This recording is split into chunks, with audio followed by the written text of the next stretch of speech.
ओम साई राम। शिरडी साई महिमा चैनल में आपका फिर से स्वागत है। आज भी मैं बाबा से जुड़ी एक खूबसूरत लीला सुनाने वाली हूँ। ये हुआ ऑलमोस्ट 5 to 6 years बैक हुआ था ये लीला। क्या हुआ, एक बार अनोइंगली मेरे नीज पेन ज़्यादा हो गए थे। जब भी मैं नीचे बैठ रही थी और जब भी मैं नील डाउन कर रही थी, वज्रासन में बैठ रही थी योगा के लिए, बहुत दर्द हो रहा था मुझे।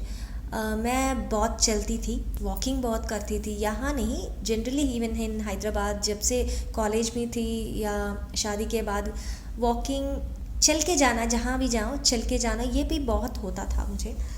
बहुत काम करती थी और चल के जाती थी, ऐसी थी मेरी। कंफर्ट जोन में ऐसे बैठे रहना ऐसे भी कुछ नहीं था।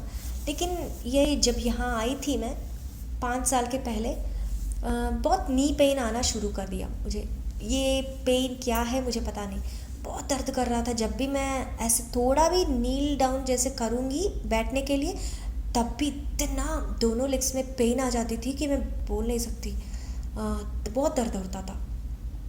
मुझे लगा ये, अरे इतनी कम उम्र में किसी को ये नी पेन से कुछ आता है क्या? कुछ नहीं आता। तब भी हम, फिर भी चलना अच्छी बात होती है क्या? उतनी कम एज में ऐसी होती है, ये मैं सोच रही थी। तो क्या हुआ, मैं तो डर गई एक्चुअली, कितनी पेन आ रही थी। क्योंकि डेली इतना काम होता है, छोटे बच्चे हैं और इतना काम होता है, भाग दौड़ में ही चली जाती है फुल डे। मैं बैठ के एक स्लोली काम करने की सिचुएशन तो मेरी नहीं थी। मैंने बाबा को पूछा, बाबा क्या है बाबा ये सब, मुझे समझ में नहीं आता, इतनी कम उम्र में ऐसे क्यों आ रहा है? तो मैंने डिसाइड कर लिया एक बार डॉक्टर को दिखाते आते हैं। उस दिन क्या हुआ, मैं Sai Baba still alive book जो रहता वो मैं पढ़ रही थी। वो भी मैं कभी कभी पारायण कर लेती हूँ क्योंकि उसमें फुल प्रेम भरा है। बहुत धैर्य शक्ति प्रेम आ जाता है वो बुक पढ़ने से मुझे। ज़रूर पढ़िएगा अगर चांस मिला तो। साईं बाबा स्टिल अलाइव बोल के एक बुक है, ज़रूर पढ़िएगा आप। वो बुक पढ़ रही थी। सो मैं बुक जहाँ भी जाऊँ ना बाहर, मैं बुक ले जाती हूँ। उस दिन मैं डॉक्टर के पास अपॉइंटमेंट लेके गई थी। कैब बुक कर ली थी और चली गई थी। और वहाँ मैंने बुक ले गई थी, वेटिंग में था डॉक्टर के पास। ठीक है, वो बुक पढ़ रही थी। बाद में उन्होंने बोला कि एक बार एक्सरे निकालेंगे और ये सब। सो एक्सरे निकालने के बाद ठीक है, मैं एक बार एक्सरे दे के आके फिर से वेटिंग रूम में वेट करने लगी। उस टाइम पे ही मैं बाबा से वो बुक ओपन करके पढ़ने लगी, पारायण जैसे पढ़ने लगी वेटिंग टाइम पे।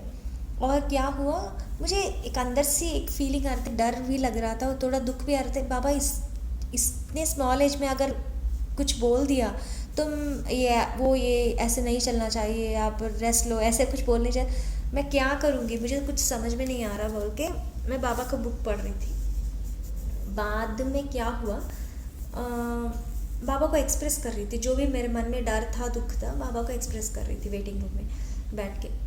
एक्सरे दे के आने के बाद तब क्या हुआ, फिर से डॉक्टर ने बुलाया अंदर। मैं अंदर गई, तभी दर्द था। मैं डॉक्टर के पास गई बैठी। डॉक्टर एक्सरे स्क्रीन पे लगाए और मुझे दिखाने लगे कि बेटा अब तुम्हें कुछ नहीं कर, आर्थराइटिस है, तुम बहुत कम चल सकती हो, ये सब डॉक्टर बोल रहे थे। मैं तो ऐसे चौंक के देख रही थी, ये क्या हो रहा है, मुझे ये क्या सुन रही हूँ मैं। तुम बहुत धीरज से लेना होगा और शांत से चलना होगा बेटा। मैंने बोली, अरे 2 बच्चे होते हैं घर में, इतना काम रहता है, स्टेज में ये सब आप जो बोल रहे हैं प्रिकॉशंस मेजर्स, मैं ये सब कैसे ले सकती हूँ? और मोस्ट इम्पॉर्टेंट थिंग, इतनी छोटी उम्र में ये सब कैसे हो सकता है? ये भी चल रहा था ना। मेरे डॉक्टर को सब पूछा, वो बोले एक बार रुक गए एक्सरे देखते देखते और मुझे बोला, बेटा एक बार बाहर वेट करो, मैं फिर से तुम्हें बुलाऊंगा। मुझे समझ में नहीं आया क्यों बात करते करते ये सब प्रिकॉशंस देते देते फिर से मुझको उन्होंने बाहर बिठा दिया। ठीक है, मैं फिर से बाबा का बुक लेके बैठी थी, पढ़ रही थी और बाबा को बोल रही थी ये सब क्या हो रहा है।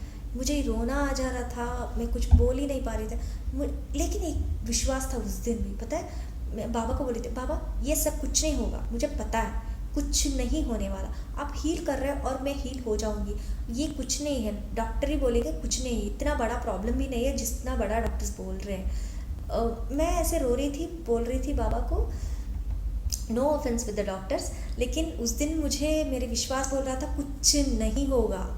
उस दिन मैं बाबा से मैं बोल रही थी कुछ नहीं होगा बाबा, आपके होते हुए कभी कुछ गलत नहीं हो सकता, मुझे विश्वास है आप पर, आप ही देख लो, कुछ जो भी हो ना, कुछ भी अच्छा गलत कुछ भी हो आप देख लो, आपको छोड़ दिया मैंने बोल के एक सरेंडर सी फीलिंग मैंने बाबा को छोड़ दिया और धैर्य से ही रही। मैंने डिसाइड कर लिया था कि जो भी डॉक्टर बोलेंगे हाँ ठीक है बोलेंगे, लेकिन बाबा पे विश्वास रखेंगे, बाबा की विभूति लेंगे और बाबा का नामस्मरण करेंगे, जो भी हम कर सके बाबा के लिए चरित्र पढ़ना, उसी श्रद्धा पे हम चले जाएंगे। ऐसे ही मैंने सोच के रखा था।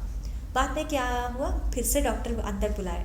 अंदर बुलाने के बाद वो बोल रहे थे सॉरी बेटा देखो ये ट्विस्ट, सॉरी बेटा आपका रिपोर्ट्स बदल गया था और आपके रिपोर्ट्स के मुताबिक अब ये देखो, ये स्क्रीन दिखाया उन्होंने, उतना बड़ा कुछ प्रॉब्लम नहीं है, आप सेफ हो, यू कैन रिलैक्स, लेकिन फ्यूचर में कभी आप ज़्यादा स्ट्रेन हुई तो ये आ सकता है, so please take precaution, be careful, थोड़ा एक्सरसाइज किया करो, व्यायाम करो, ये सब बोलते रहे।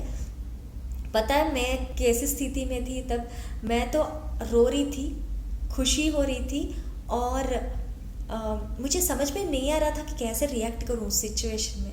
एक पल में ऐसे बाबा बदल सकते हैं सिचुएशन को, पता नहीं क्या हुआ कैसे हुआ। इसके आगे भी मिरेकल है। देखो उन्होंने बोला प्रिकॉशन सब बोला, कुछ मेडिसिन वगैरह लिख के दी पेन के लिए और बोला ठीक है बेटा कुछ नहीं होगा, वो रिपोर्ट तुम्हारी नहीं थी, I am so sorry that वो रिपोर्ट बदल गया था, किसी और का रिपोर्ट आ गया था, वो तुम्हारा नहीं था, सो तुम्हारा रिपोर्ट ये है जो बहुत अच्छा है, प्रॉब्लम कुछ नहीं है, लेकिन फ्यूचर में तुम एक्सरसाइज या ये सब करोगी तो स्ट्रांग रहोगी, नहीं तो थोड़ा वीकनेस आ सकता है, सो बी केयरफुल, उन्होंने ये बोला था। ठीक है, मैं जो भी उन्होंने मेडिकेशन वो सब दिया मैं लेके घर आ गई। मोस्ट इम्पॉर्टेंट थिंग ये देखो, जो मेरा नी का दर्द भी था ना, एक्चुअली दर्द हो रहा था ना वहाँ, जब घर आई तो उसके नेक्स्ट डे से मुझे नी पेन नहीं था। मैंने तब से मेडिकेशन लेना शुरू भी नहीं किया था। मैंने नी पेन्स नेक्स्ट डे से मुझे नहीं था, कैसे नहीं था मुझे पता नहीं। जब भी मैं बैठती थी नॉर्मल लगता था, कुछ भी प्रॉब्लम नहीं होता था, बिन बोले भी बाबा ऐसे हील कर देते हैं ना, बिन बोले भी वो सिचुएशन हमारे ज़िंदगी में आया और गया, ऐसे कैसे हो जाता है मुझे पता नहीं। His healing is so deep. बातें भी कभी कभी कम पड़ जाती हैं बाबा की लीला सुनाने में, क्योंकि जब उस दिन इतने पेन्स थे, उस दिन तक इतना पेन्स था, नेक्स्ट डे से मुझे नी पेन नहीं था। मैंने सरेंडर कर दिया बाबा को, देख उन्होंने ही हील किया। मुझे ऐसे ही लगता है, मैं मेडिसिन भी नहीं ली थी उस, ये कैसे हुआ, बाबा ने क्या हील किया पता नहीं। जब भी मैं नीचे बैठती थी कुछ प्रॉब्लम नहीं था, हैप्पीली बैठती थी, हैप्पीली उठती थी। ये कैसे एक दिन में अजूबा हुआ मुझे पता ही नहीं चला। इतना पेन था, मुझे नहीं था पेन, बस ये है हमारे बाबा। ये क्यों बोल रही हूँ, जो भी तकलीफ़ एक्सपीरियंस कर रहे हैं, मेंटल फिज़िकल इमोशनल कहीं पे लेवल पे भी ना, जो भी एक्सपीरियंस करते हैं ना, उसको सफरिंग बहुत ज़्यादा होती है ऑब्वियसली। उनको जितना पता होता है, जो सुन रहे हैं उनको नहीं पता होता। सो जो भी बाबा के अनुभव किए होंगे उनको ही समझ में आएगा कि ये कितनी बड़ी बात हो सकती है किसी के लिए। किसी को मेंटल डिस्टर्बेंस होती है, किसी को शरीर का तकलीफ़ होती है, किसी को घर में तकलीफ़ हो सकती है, रिलेशनशिप्स में कहीं भी हो ना, उनका रेस्क्यू इतनी ब्यूटीफुल होती है कि हमें पता भी नहीं चलता हमको कब बाबा ने रेस्क्यू कर दिया। वो प्रॉब्लम चली जाती है, हम भूल भी जाते हैं, आगे चले जाते हैं। हम इतने ग्रेटफुल हमें होनी चाहिए बाबा के लिए। बाबा को बिलीव करिए और श्रद्धा से पकड़े रहिए और बाबा के साथ रहिए बस। Baba will take care of everything. बाबा हैं आपके साथ और रहेंगे भी। सिर्फ मेंटल फिज़िकल इमोशनल रिलेशनशिप्स यही नहीं, हमारे ज़िंदगी में छोटे या बड़े कुछ भी हो ना, साई ही हमारे माँ और पिताजी हैं। आप उनको मानिए, उनको बोलिए, सब ठीक हो जाएगा। बाकी सब लोगों को हम सिर्फ शेयर कर सकते हैं, लेकिन बाबा को बोलिए और श्रद्धा से खड़े हो, आपका सब ठीक ही होगा, कल्याण होगा। मैं बोल रही हूँ बाबा से जुड़े रहें और सब बाबा के प्रेम का आनंद लें और उनको भी बहुत प्रेम करें। इसी अनुभव से मैं विदा लेती हूँ और अगले अनुभव से फिर से मुलाकात होगी। तब तक के लिए ओम साई राम। लोका समस्ता सुखिनो भवन्तु।